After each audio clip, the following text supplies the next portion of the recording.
Aquí saludando. Trato de hacer un video casi todos los días.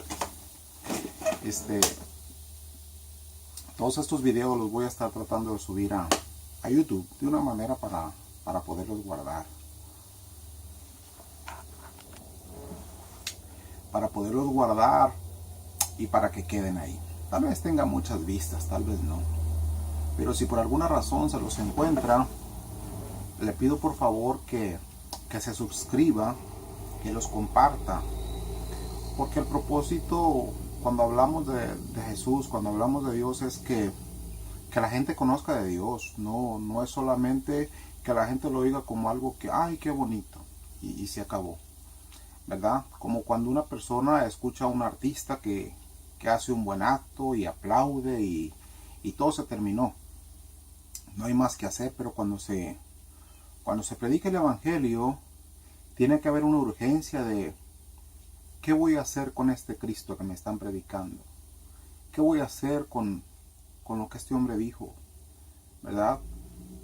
Yo nací católico, ¿verdad? Me crié católico y de alguna manera éramos de asistir a misa cada semana, donde papá decía, sí van al baile, pero tienen que ir a misa primero. Y así lo hacíamos.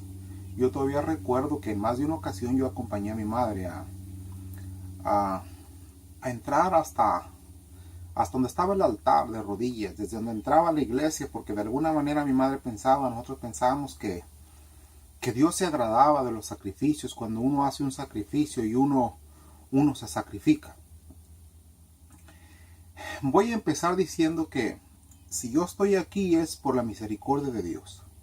Si estoy vivo y si estoy bien es por la misericordia de Dios, porque pudiera haber muerto aún siendo un niño.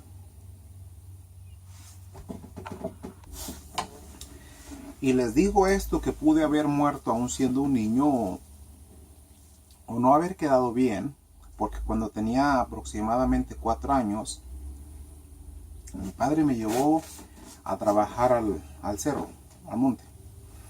Había un cerro que le conocemos nosotros como Lagunillas.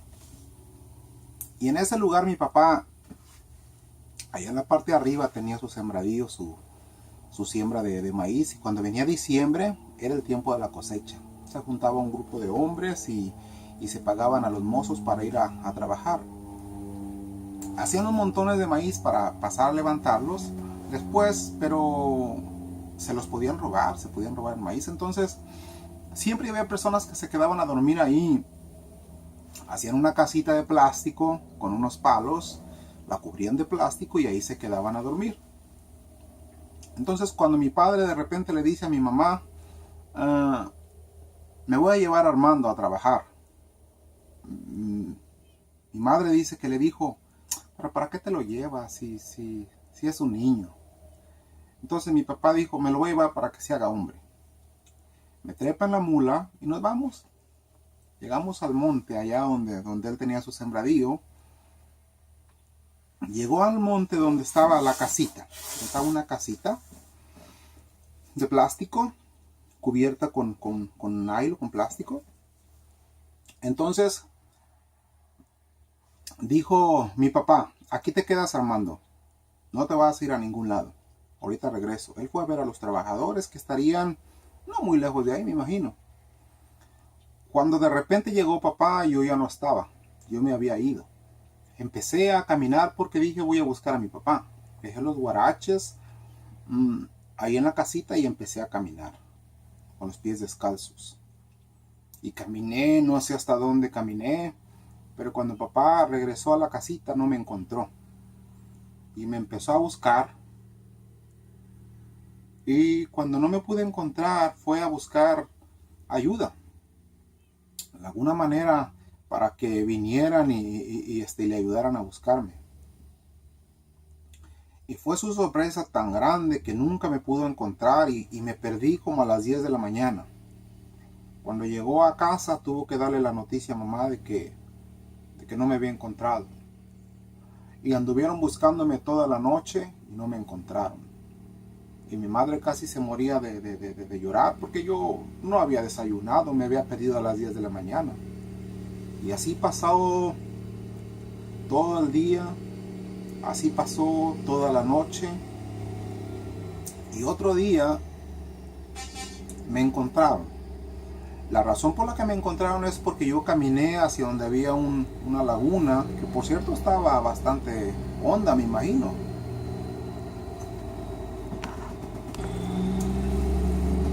Cuando llegué ahí yo a ese lugar donde estaba la laguna esa, perdón,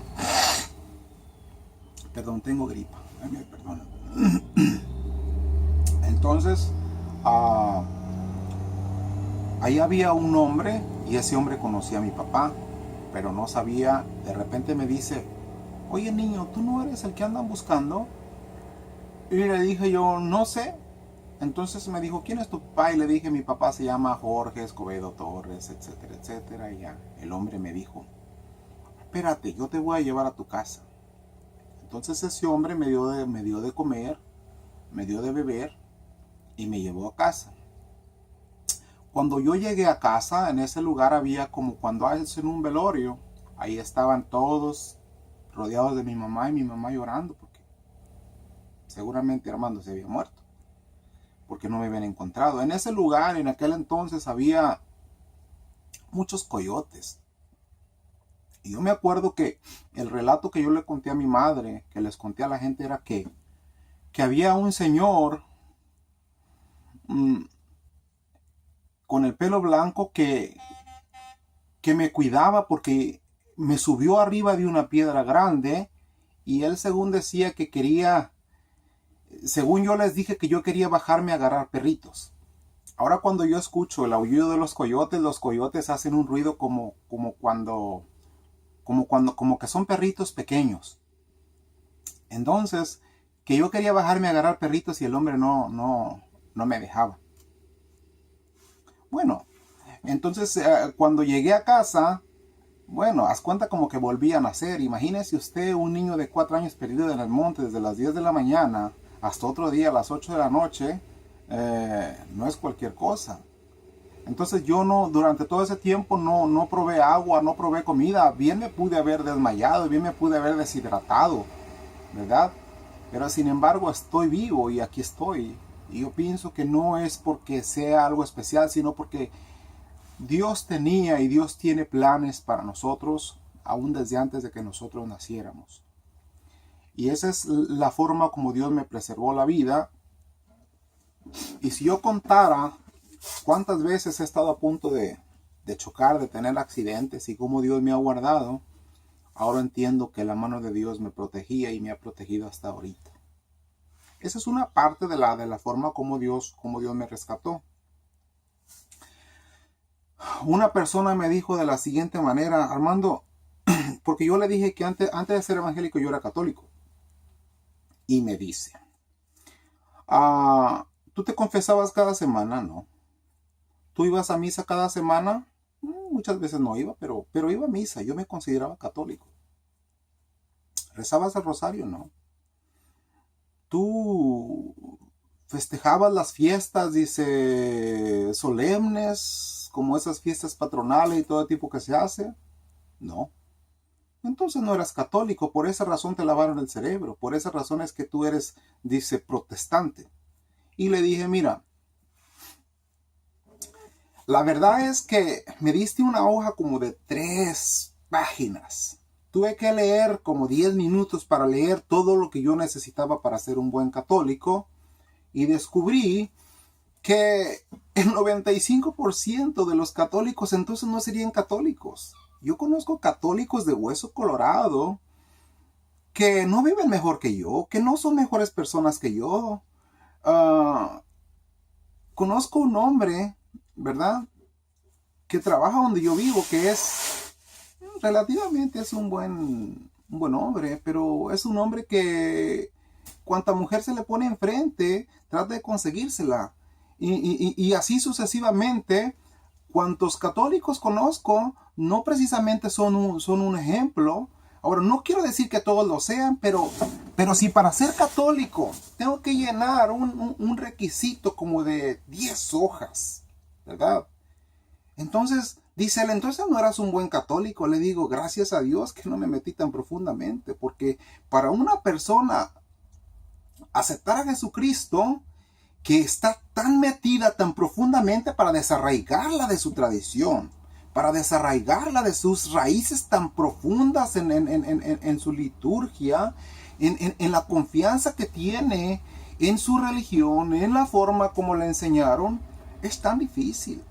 Por eso digo, gracias a Dios que no estaba tan profundizado, porque el evangelio es sencillo, es simple. Es algo simple. Usted no necesita un cúmulo de reglas y de listas así de grande para que usted pueda ser un buen católico, para que usted pueda ser un buen cristiano. Solamente basta la fe de un niño, que usted crea que Jesús murió por sus pecados, que usted crea que derramó su sangre en la cruz del Calvario para salvarlo. Y de ahí en adelante, que usted le acepte como su Señor y Salvador, porque de eso se trata, se trata de que usted conozca que hay un Dios que le ama, que usted es un gran pecador y que necesita arrepentimiento, y que la Biblia dice que si confesamos nuestros pecados a Jesús, su sangre nos limpia de todo pecado, de todo pecado. Mire, la Biblia dice en Jeremías 29:11, porque yo sé los pensamientos que tengo para ustedes, para darles el fin que ustedes esperan, pensamientos de bien y no de mal. Entonces, en los pensamientos y en los planes de Dios está que usted sea salvo. Me gusta la simpleza como Jesús lo define cuando dice, yo te alabo, Padre, porque has escogido cosas de los sabios y entendidos para revelárselas a los niños, porque a ti te agradó. Ve, el evangelio es algo simple, que hasta un niño lo puede entender. En una ocasión había una niña, le preguntaba a la mamá, mamá, si peco, ¿qué hago? Hija, usted se confiesa con el sacerdote. Y luego dice, mamá, pero el sacerdote es hombre y también peca. Claro, mi hija, es hombre y también peca, porque todos somos imperfectos. Entonces le dice, ¿y si peca, con quién va? No, pues va con el obispo. Oh. Mamá, ¿y el obispo también es hombre y peca? Si peca, ¿con quién va? No, pues va con el cardenal, hija, me imagino, con el cardenal. Ok, mamá. ¿Pero el cardenal es hombre? Claro que sí, mi hija. ¿Y puede pecar? Claro, hija, también peca. ¿Y si peca, con quién va? Va con alguien más arriba. Y luego dice, ¿y ese más arriba, si peca, con quién va? No, pues ese va con el Papa. Ese se confiesa con el Papa. Si el Papa es hombre y también peca, mamá, ¿con quién va? Oh, pues él va directamente a Cristo. La niña lo define de la siguiente manera, mamá, ¿por qué no nos ahorramos todo ese pasadero de gente y vamos directamente a Cristo? ¿Ve? Es simple, usted peca, usted confiesa a Jesús, usted habla con Jesús y le dice, Señor, te ofendí, perdóname. Ok. Cuando yo me convertí al Señor, muchas personas me dicen, Armando, pero tú no necesitabas un cambio de religión porque tú eras un buen muchacho. Mire, todo lo que yo ganaba se lo daba a mi papá. Si yo ganaba $300, mi cheque, yo se lo entregaba a papá y papá me daba $10 para gastar, $20 para gastar y relativamente yo era un muchacho obediente y de buen corazón. Hay personas que dicen, es que yo no necesito eso porque yo no soy malo. Yo no soy un drogadicto, yo no soy un perdido, yo no soy un hombre malo, yo no soy un asesino. Pero todos los seres humanos tenemos un lado negro, un lado oscuro. Y en ese lado negro y en ese lado oscuro existe el pecado y la maldad. Yo solamente sé hasta dónde me puede arrastrar el pecado si me dejo. Yo solamente sé las partes negras que hay en mi alma. Yo pareciera ser un buen hombre, un buen muchacho, porque le entregaba todo el dinero a mi papá, porque era obediente con papá y porque, si le cuento, hasta el último momento de su vida, yo fui el que le cerré los ojos, yo fui el que estuve con él, yo fui el que dejaba de trabajar 1 mes, 2 meses para cuidarlo, para cambiarle pañales. Entonces, volvemos a lo mismo. Dios principalmente sabe, ¿me entiende? Hasta dónde es capaz de llegar el hombre. Entonces, cuando a mí me invitaron a la iglesia, yo les dije, oye, pero ahí hay muchachas. Y me dijeron, si es para ir a ver muchachas, dice, ni vayas. Pero yo le dije, de cualquier manera voy a ir. Estábamos en la B, yo tenía aproximadamente 19, 20 años. Cuando yo oigo el evangelio por primera vez, lo primero que a mí me han platicado es cosas horribles. No, que ahí te quitan el dinero. No, que ahí si el pastor sueña con tu mujer te la quita. No, que ahí te meten en una pila y te dicen, ya vio a Dios, y si no había Dios, entonces usted no puede salir. Si usted quiere saber cómo es el cristianismo, vívalo, experiméntalo. Jesús dijo de la siguiente manera, si alguno quiere saber si la doctrina es mía o no, ¿me entiendes? Vívala, experiméntela. Dice, porque no hablo por mí mismo, ni mi doctrina es mía, sino es del que me envió. Entonces, cuando usted experimenta algo con Dios, usted tiene una revelación, usted tiene un testimonio, usted lo experimentó, a usted no se lo platicaron. Usted es testigo de que Dios cambia, usted es testigo de que Dios es real en la vida de las personas y se puede hacer real. Entonces, lo primero que miré yo ahí era que empezaron a cantar una cancioncita que todavía la recuerdo y decía, Jesús está pasando por aquí. Y cuando Él pasa, todo lo transforma. Se va la tristeza, viene la alegría para ti, para mí. Y yo tenía mucha amargura en mi vida. Yo sentía como que yo solamente trabajaba como un animalito que solamente trabaja para su comida, para su zacate, para su alfalfa. Y entonces yo lo que hice era cuando dije, ¿será que Jesús cambia mi vida? ¿Será que Jesús tiene poder para transformarme? ¿Será que Jesús puede quitar mi amargura? Entonces yo lo que hice fue, empecé a ver como una película de mi vida. Y empecé a ver como todas las maldades y todas las cosas que yo había hecho. Cuando hicieron el llamado, ¿habrá alguna persona que quiera aceptar a Jesucristo como su Salvador? Yo no dudé, yo sentí como que hasta los pies me los jalaban para adelante. Y yo pasé al frente y le dije sí a Jesús. Y desde que le dije sí a Jesús, mi vida cambió. No le voy a decir que soy perfecto. Tuve un tiempo y mucho tiempo en el que me he apartado de los caminos del Señor y no he dado gloria a Dios con mi testimonio, ni he hecho las cosas correctas para Dios, pero sí le digo una cosa. Si usted viene a Cristo, si usted le da su corazón a Cristo, su vida va a cambiar. Porque Jesucristo, la Biblia dice que no vino para condenar al mundo, sino para que el mundo sea salvo por Él. No vino para condenarle su forma de vivir. No vino para condenarle su forma de beber. No vino para condenarle su forma de pecar. Todos pecamos.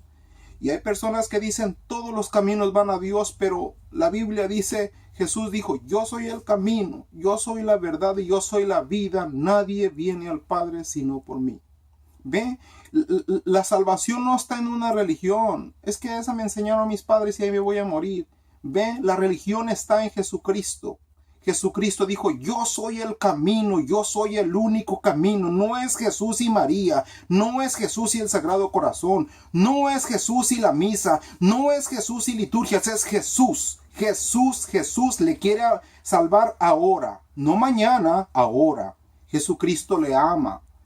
Y cuando yo acepté a Jesucristo, me di cuenta que las almas no le pertenecen a ninguna religión ni están enlazadas a ninguna religión, sino que la salvación está en Jesús. Si yo dijera que todos los caminos llevan a Dios, ¿por qué personas que dicen es que todas las religiones llevan a Dios? Es como yo decirle, todos los barcos van a Inglaterra. Si yo me monto en cualquier barco que me suba, de repente voy a aparecer en Inglaterra. Pero Jesús dijo, yo soy el camino, la verdad y la vida. Nadie viene al Padre sino por mí. Yo soy la puerta, el que por mí entrare será salvo. Jesús es la puerta. La Biblia dice, el que entra por todos lados es ladrón y salteador. Yo soy la puerta. Entiéndalo. Jesús le ama y le quiere salvar. No le importa si tiene religión o no tiene religión. Lo importante es si tiene a Cristo. Si tiene a Cristo, usted necesita a Jesús. Jesús salva, Jesús perdona pecados y Jesús puede convertirlo en un hombre más vil, el borracho más perdido en un hombre de bien, porque Jesús es especialista en tomar las vidas desbaratadas, despedazarlas, hechas pedazos y hacerlas de nuevo. ¿Por qué cree que su matrimonio está como está? ¿Por qué cree? Porque hay un vacío, una falta de Dios en su vida. Dele su corazón a Jesucristo. Conózcale personalmente. Eso es lo que Él necesita. Usted necesita una decisión por Cristo. Usted no necesita una decisión por religión. Religiosos ya hay muchos, pero Dios quiere tener una relación personal con usted como su hija. Dios quiere tener una relación personal como su hijo. ¿Por qué cree que su matrimonio se desbarató? Porque tuvo tiempo para fornicar, tuvo tiempo para adulterar, tuvo tiempo para todo, pero no tuvo tiempo para acercarse a Dios. Cristo le ama. Si este testimonio ha sido de bendición para su vida, compártalo. Alguien más puede ser bendecido porque Cristo tiene la intención de salvar más almas. Jesucristo tiene la intención de cambiar más vidas. Cristo le ama. Acuérdese, Cristo le está esperando.